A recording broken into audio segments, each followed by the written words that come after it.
You are looking at Julian's pronunciation guide, where we look at how to pronounce better some of the most mispronounced words in the world, like this other curious word. But how do you say what you're looking for today? We are looking at how to pronounce the name of this city, as well as how to say more interesting city names too. So make sure to stay tuned to the channel. Now there is an area, a national park in Panama that's called that way. So for reference in Spanish it's said as Darien.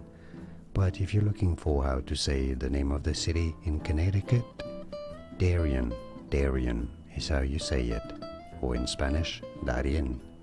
And now you know, more videos for you here to learn more correct pronunciations. Thanks for watching. Here are more videos on how to pronounce more confusing words and names too many mispronounced. Like this video if you found it useful. I appreciate your support. I'll see you soon and thanks for watching.